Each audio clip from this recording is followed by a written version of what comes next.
Bonjour à tous. Le 25 janvier, l'Église fêtait la conversion de Saint Paul, l'apôtre qui s'est converti sur le chemin de Damas, la capitale syrienne. L'occasion dans l'Église du monde de partir en Syrie, terre qui occupe une place centrale dans l'histoire du christianisme et qui abrite encore aujourd'hui une mosaïque d'églises chrétiennes. Mais comme dans tout le Proche-Orient, les chrétiens du pays sont tentés par l'immigration, même si la Syrie est un refuge pour de nombreux chrétiens de la région. Et c'est ce qu'on va voir avec mon invité Frédéric Pichon. Bonjour. Bonjour. Vous êtes l'auteur de ce livre, Voyage chez les chrétiens d'Orient, et puis vous êtes également docteur en sciences religieuses.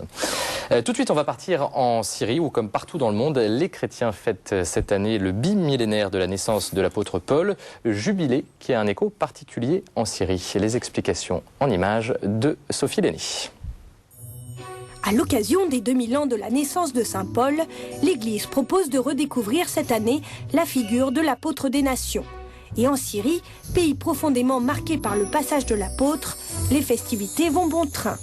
En effet, c'est sur le chemin de Damas, alors qu'il s'apprêtait à aller persécuter les premiers chrétiens, que Paul de Tarse eut la révélation de la foi chrétienne. Pour fêter ce jubilé, le ministère du Tourisme a élaboré une série d'événements.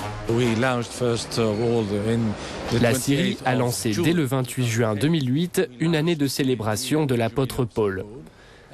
La série d'ouverture a été marquée par une grande messe qui a eu lieu sur le site où Saint Paul a eu la vision du Seigneur. Pour cette cérémonie, des milliers de personnes s'étaient déplacées. Il y avait aussi de nombreux dignitaires musulmans et chrétiens. Tous parlaient du rôle de Saint Paul qui a profondément marqué l'histoire du christianisme et le monde entier. Pour Damas, les célébrations qui se prolongeront jusqu'au 28 juin 2009 mettent en relief le rôle de la Syrie comme berceau du christianisme, d'où Saint Paul a entamé sa mission d'évangélisation. Au programme, des expositions d'icônes, des concerts de chants religieux, des prières et des conférences. Mais selon le ministre du Tourisme syrien, les personnes qui se rendent en Syrie ne viennent pas seulement pour ces festivités. Lorsque vous venez en Syrie, ce n'est pas uniquement pour honorer Saint Paul, c'est aussi pour connaître son histoire, sa culture. C'est l'occasion aussi de découvrir l'histoire de l'islam et voir la manière dont musulmans et chrétiens cohabitent ensemble. Il y a beaucoup de choses à voir et vous avez au moins besoin d'une semaine pour avoir le temps d'admirer toutes les richesses et les trésors que recèle notre pays. Saint Paul n'est pas l'unique figure chrétienne à avoir tissé des liens avec la Syrie. On y trouve aussi le tombeau de Saint Jean-Baptiste, abrité dans la mosquée des Omeyyades. Quant au pape Jean-Paul II, il s'y est rendu en mai 2001. Pour le moment, aucun voyage de Benoît XVI en Syrie ne semble avoir été prévu. Frédéric Pichon, la Syrie, pays musulman, mais les moyens pour fêter cette année Saint-Paul, ça peut paraître étonnant, comment vous l'expliquez ? En réalité, c'est pas très étonnant quand on connaît l'histoire contemporaine de la Syrie, étant donné que c'est une minorité qui est au pouvoir, une minorité religieuse qui sont les Alaouites, qui ne sont pas tout à fait des musulmans, en tout cas pas des musulmans sunnites. Et depuis que la Syrie moderne existe, elle a tout fait pour promouvoir une image qui ne soit pas une image uniquement musulmane de la Syrie, et en partie en survalorisant d'autres aspects de son histoire. Donc c'est pas très étonnant, même si ça peut paraître pour ceux qui voient ça de loin, de voir combien la Syrie va se montrer très attentive aux célébrations de Saint Paul. Mais est-ce que l'identité syrienne repose sur un pilier chrétien ? Dans le discours officiel syrien, la Syrie se définit souvent comme le creuset de toutes les civilisations. Alors c'est vrai que si on regarde l'archéologie, si on va de Ougarit jusqu'à effectivement la période chrétienne, paléo-chrétienne, puis islamique, puis ottomane, on a à peu près toutes les civilisations. Après, c'est vrai qu'il y a la manière de répartir ces périodes. Donc les Syriens, oui, revendiquent en partie ces racines chrétiennes. La Syrie historique, en tout cas, revendique ses racines chrétiennes. Que représente la Syrie dans l'histoire du christianisme cette fois ? Alors, énormément de choses. Évidemment, il y a, je crois que c'est à ce moment-là, même avant Paul, en réalité, le Christ lui-même a est allé toujours aux marges du monde juif. Il y a un certain nombre d'occurrences qui nous font penser qu'il a dû parcourir des régions comme la Décapole, aux confins de ce qui est actuellement la Syrie, la Galilée, le Liban actuel, le sud du Liban. Bon, c'est pas la Syrie, mais au sens de la Syrie historique, on va dire. Bien sûr, il y a ensuite la figure de Paul, la conversion, le chemin de Damas, donc ça, Ananie. On le date. C'est dans les Actes des Apôtres, donc c'est après la mort de Jésus, puisque Paul n'a pas connu Jésus, mais ça doit être 40. Même pas 10 ans après la mort de Jésus, au grand maximum.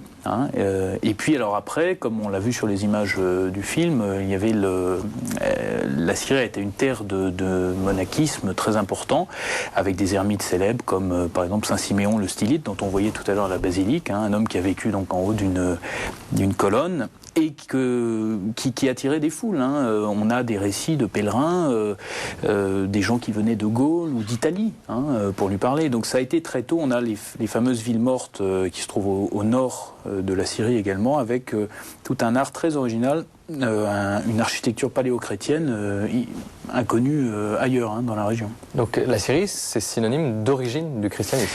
Et oui, puisque, ça, si on regarde les Actes des Apôtres, très rapidement, les premières communautés chrétiennes, en fait, la première église de Jérusalem a été dispersée, persécutée, et elle s'est répandue dans les marges immédiates du monde de la Palestine, et donc en Syrie, oui. Alors, il y a eu des papes syriens. Ah oui. À la fin du IIIe et début IVe siècle, on a une série de 3 ou 4 papes, je ne sais plus exactement, syriens. Donc ça aussi, ça ne manque pas de revenir d'ailleurs dans le discours officiel syrien. Et les musulmans sont bienveillants, les musulmans syriens, avec cet héritage chrétien ? Je crois qu'ils n'ont pas, en l'état actuel du rapport de force politique en Syrie, ils n'ont pas tellement le choix. Il faut savoir que la coexistence religieuse en Syrie, c'est quelque chose d'absolument sacré. C'est-à-dire que la loi est très vigilante là-dessus. Donc on ne peut pas se permettre de faire des sermons enflammés ou des prêches enflammées contre l'une ou l'autre religion d'ailleurs. Donc il y a une forme de consensus. Et puis les chrétiens syriens sont des Syriens comme les autres. Ils vivent dans les mêmes villes, ils parlent la même langue, ils ont à peu près les mêmes habitudes culturelles. Ce sont des Arabes. Donc il n'y a pas à ce niveau-là de problème particulier. Alors aujourd'hui, la Syrie abrite une mosaïque d'églises chrétiennes. Je vous propose de découvrir un rapide aperçu en images du visage de ces chrétiens de Syrie. C'est un extrait de documentaire réalisé par Stéphanie Dufpasquier. La Syrie, 16 millions d'habitants, dont 90% sont musulmans. Les chrétiens constituent une véritable mosaïque de 11 communautés différentes. Une minorité qui, pour garder sa place dans ce berceau du christianisme, s'est acculturée au fil des siècles au monde arabe. Pour renforcer leurs échanges, les évêques de Damas ont mis en place des réunions mensuelles au patriarcat grec catholique situé dans le quartier chrétien de la capitale. L'occasion aussi pour les chefs religieux d'évoquer le rôle de l'Église et les défis auxquels elle fait face. Nous sommes reconnus comme une église locale et nous insistons beaucoup sur le fait que nous sommes l'église des Arabes. Ce n'est pas une manière de dire que nous sommes fiers ou pas fiers, c'est une réalité, c'est une constatation de ce qui est, que nous sommes dans le monde arabe, ce monde qui est tout appelé arabe, ce monde encore qui est à majorité musulmane. Alors moi je dis avec un peu un langage très osé peut-être pour quelques oreilles très délicates, nous sommes l'église de l'islam. L'église de l'islam, c'est une expression sur laquelle on va revenir dans quelques instants. Mais d'abord, on va évoquer quelques chiffres. On sait ce que représentent les chrétiens en Syrie aujourd'hui ? Alors, officiellement, il n'y a pas en Syrie de recensement confessionnel. C'est l'un des rares pays du Proche-Orient où la mention de la religion n'est pas faite sur les cartes d'identité. Cela dit, cette proportion va s'amenuisant. On est à peu près entre 5 et 10% de la population. 5 et 10%. Sans avoir vraiment des chiffres bien précis. Avec une myriade d'églises chrétiennes. Voilà, alors là-dedans, on retrouve en fait la plupart des églises orientales, puisque le grand patriarcat qui était Antioche, beaucoup de patriarches orientaux portent le titre de... Il y en a 5 qui portent le titre de patriarche d'Antioche et de tout l'Orient, ont dû déménager, puisqu'Antioche n'est plus en Syrie, Antioche est en Turquie, et a depuis longtemps ne connaît plus sa vocation chrétienne. Et Benoît XVI d'ailleurs a entériné l'élection du nouveau patriarche d'Antioche des Syro-catholiques. Hein, c'est ça, voilà, mais alors les patriarches d'Antioche, en fait, leurs sièges patriarcaux sont la plupart à Damas. Damas, c'est le cas du patriarche grec catholique, du patriarche grec orthodoxe. Il y a un patriarcat chaldéen à Beyrouth, mais c'est bien l'un des rares. Donc la plupart des patriarcats orientaux sont localisés à Damas. Avec une église majoritaire? L'église grecque orthodoxe, les catholiques syriens ne sont pas les plus nombreux parmi les chrétiens de Syrie. Alors revenons sur ce que dit le patriarche dans ce sujet. Comment vous comprenez cette expression « Église d'islam » ? Nous sommes l'Église d'islam. Bon, lui-même le voyait très très bien qu'il y a un côté un peu provocateur. Je crois qu'il faut pas prendre ça au pied de la lettre. Il veut tout simplement signifier que on ne peut pas faire abstraction de l'environnement musulman dans lequel ces églises se sont développées depuis très longtemps. Donc dire l'église de l'islam, moi je vois ça plutôt comme une manière aussi par rapport aux musulmans d'accepter cet état de fait. Et si l'on veut aussi voir un peu de malice dans cette déclaration du patriarche, on peut voir aussi que c'est le levain dans la pâte, après tout. Non, plus largement, l'idée c'est que ces chrétiens partagent quand même un fond commun culturel qu'ils ne renient pas. Le patriarche grec catholique comme le grec orthodoxe, ce sont des églises qui utilisent l'arabe classique dans la liturgie, et pratiquement plus le grec. Donc ils n'ont pas de gage à donner à leur environnement arabo-musulman. Ils sont totalement intégrés dans cet univers. C'est ça l'église de l'islam. Voilà, pour moi c'est ça. Alors je voudrais également revenir inversement sur ce que dit le grand moufti de Syrie. Lorsque j'ai été nommé grand moufti de la République arabe syrienne, les gens ont pensé que j'étais seulement moufti des musulmans. Mais après mon premier discours, je suis devenu moufti des musulmans, des chrétiens, des laïcs et de tous les citoyens de mon pays. C'est quoi? C'est un peu de langue de bois ou ça correspond à une réalité? Alors en Syrie, c'est toujours un petit peu difficile de ne pas faire de la langue de bois quand on est un officiel.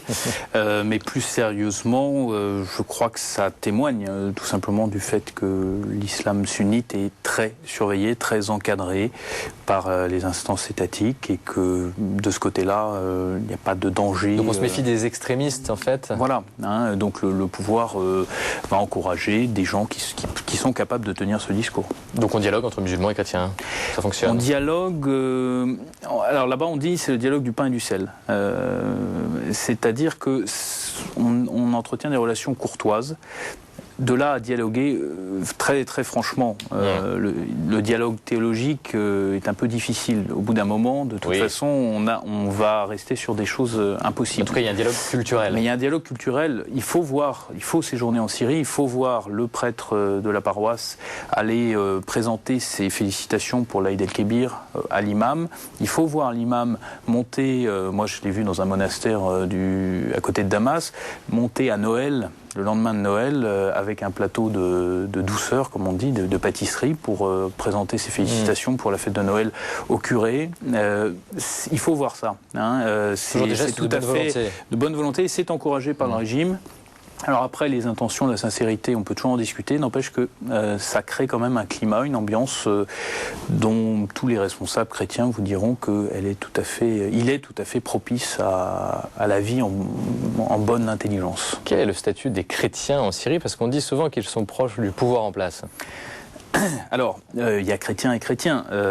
Il est sûr que le pouvoir alaouite, étant lui-même issu d'une minorité, il a eu tendance, comme dans tous les régimes, c'était le cas en Irak, à encourager dans les cercles du pouvoir des gens qui justement appartenaient aussi à des minorités. Alors, à l'époque de Hafez el-Assad, on sait qu'il avait des conseillers chrétiens tout à fait proches. Il y a eu des ministres chrétiens dans le passé, très, très célèbres, très connus. Actuellement, il y a 2 ministres chrétiens en Syrie. Après, leur pouvoir économique aussi est important. Il ne faut pas non plus caricaturer. Les chrétiens ne sont pas tous des banquiers, des commerçants riches. Moi, je connais des paysans chrétiens, je connais des gens très pauvres, très modestes, des gens qui ne savent même pas que les vaches existent en France, c'est vous dire. Voilà, donc il ne faut pas non plus caricaturer, mais c'est sûr que c'est une minorité. Les chrétiens sont, par rapport à la population musulmane, à 90% des urbains, citadins, pour des raisons historiques, etc., et donc sont plus proches, mieux intégrés dans les circuits du pouvoir. Mais on pratique sa religion, qu'on soit proche proche ou pas du pouvoir en toute liberté, Voilà, sans problème. Il y a un espace de liberté religieuse tout à fait. pour les chrétiens qui est total. Total. D'accord. Est-ce que la situation finalement est plus enviable chez ces chrétiens de Syrie que des chrétiens d'Irak ou d'autres pays de la région? Alors, bon, évidemment, si on prend l'exemple de l'Irak, c'est tout à fait enviable. C'est un enviable. Un peu extrême. Il n'y a pas, bon, il faut pas nier une forme d'émigration, une forme de désespérance aussi de certains de ces chrétiens de Syrie. Il y a des contraintes fortes à cette cohabitation, à ces brevets de bonne conduite qu'on peut distribuer. Ça, c'est vrai, se paye aussi par une forme de soumission, parfois un peu servile aux pouvoirs en place, il ne faut pas le nier. D'autre part, il ne faut pas oublier que les chrétiens peinent à assurer ce qu'on pourrait appeler leur profondeur culturelle. Toutes les écoles ont été nationalisées en 1967. Il n'y a pas d'école religieuse en Syrie. Donc c'est un petit peu difficile pour les Syriens d'assurer aussi une continuité, notamment, ils ont, exactement comme l'Église en Occident, ils ont des problèmes de vocation également, pour la prêtrise ou pour les monastères, etc.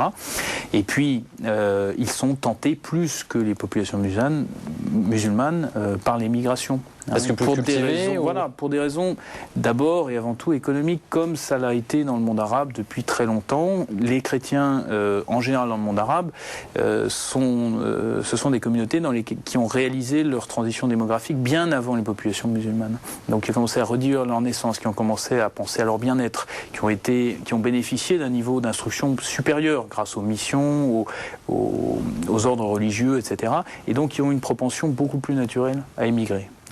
Et puis il y a aussi ceux qui veulent un peu plus de liberté entre guillemets, tout en sachant que la démocratie n'est pas forcément tout de suite la solution, la possibilité dans la région. C'est-à-dire ? Eh bien, la démocratie, c'est la loi du nombre, c'est un homme, une voix. Actuellement, les chrétiens n'ont pas intérêt à jouer cette carte. Parce qu'ils sont de moins en moins nombreux. Parce qu'ils sont de moins en moins nombreux, mais même en l'état actuel des forces, ce serait comme en Irak. C'est-à-dire que ce serait à nouveau une manière de promouvoir la loi du nombre, et donc ils seraient perdants dans l'histoire. On parle de l'Irak depuis tout à l'heure. On va se rendre justement dans un village qui accueille de très nombreux réfugiés irakiens. Tel Arbouch, c'est son nom, est situé à quelques kilomètres de la frontière irakienne. Regardez. Tel Arbouch est le seul village entièrement catholique. Plusieurs congrégations religieuses se sont succédées pour aider les familles, mais depuis 7 ans, la région a été délaissée. 3 filles de la charité ont ouvert une mission en juillet dernier. Le père Malek vient ici 4 fois par semaine pour célébrer la messe. Les familles sont arrivées à Tel Arbouch au début du XXe siècle, fuyant le régime ottoman. La plupart sont d'origine irakienne et de confession chaldéenne, l'une des plus anciennes églises. Les prêtres prononcent la consécration dans la langue du Christ, en araméen. C'est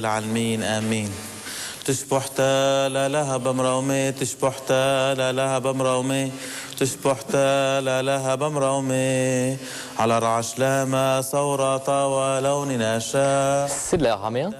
C'est émouvant parce que c'est la langue du Christ. Tout à fait. C'est une des formes de l'araméen en fait. Il y en a plusieurs. Celle-là est donc il y a encore actuellement au Proche-Orient deux endroits où on parle l'araméen dans la liturgie, on l'utilise.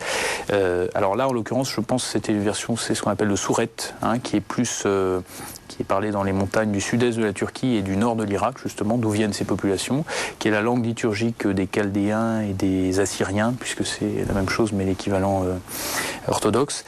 Il y a une autre forme d'araméen qui est encore parlée justement en Syrie, dans l'un des derniers villages sur lequel d'ailleurs je fais mon doctorat, mais qui n'est plus utilisé dans la liturgie. Ils utilisent l'arabe, mais c'est sans doute effectivement ce qu'on a entendu, cet araméen, qui était la langue qui était parlée en Palestine à l'époque du Christ.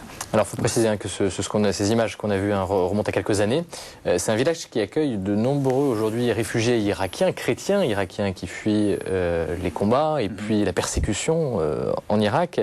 C'est vrai que c'est un vrai problème ou c'est une vraie chance pour les églises de Syrie d'accueillir ces chrétiens irakiens?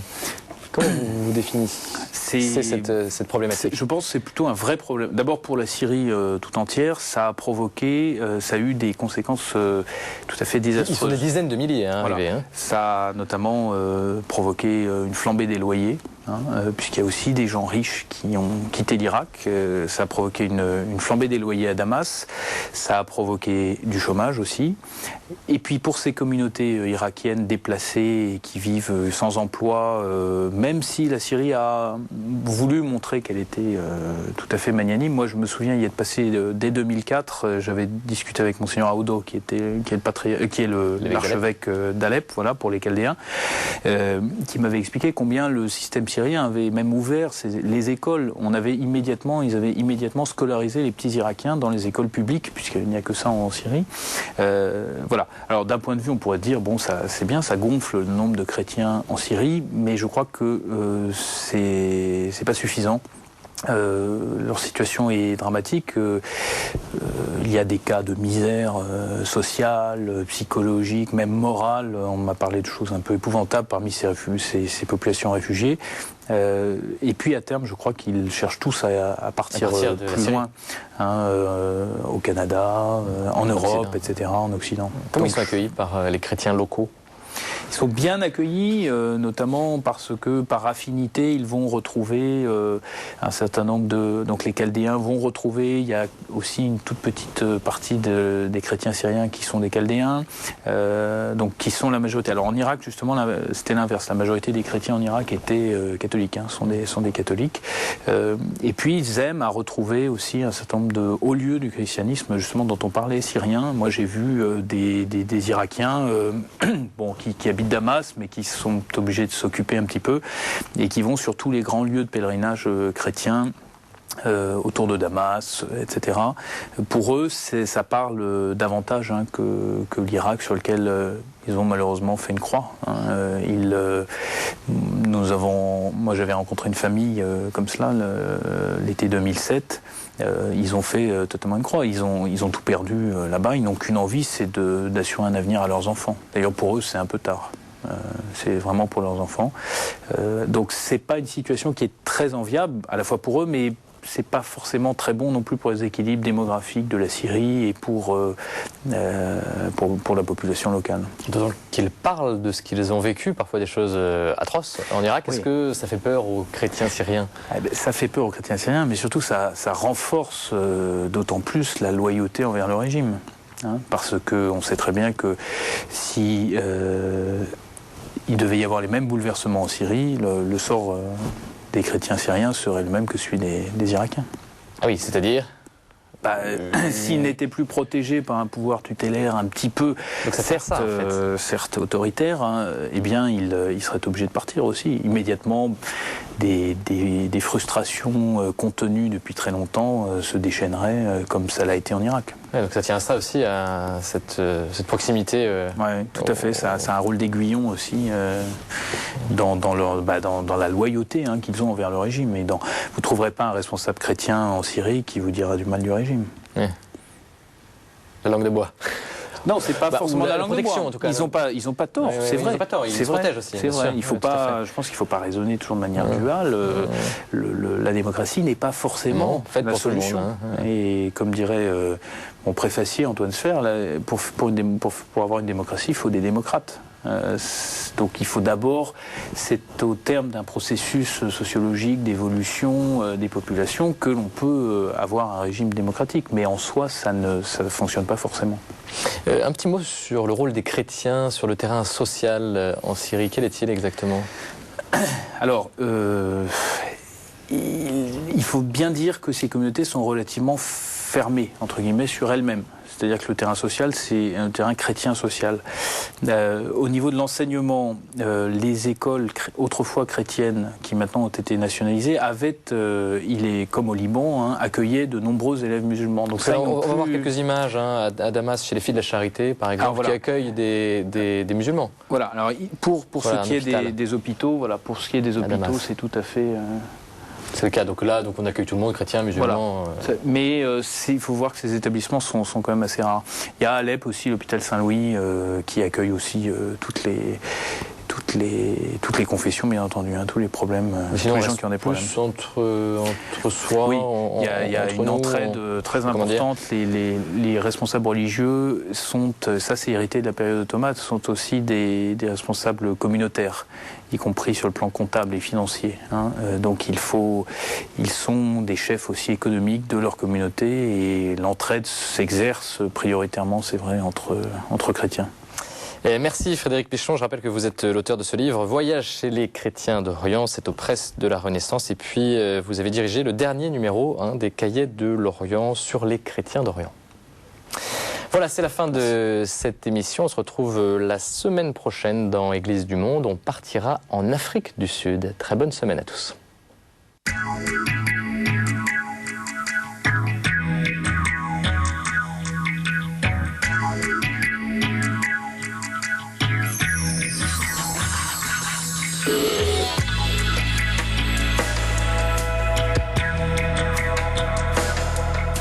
KTO ne vit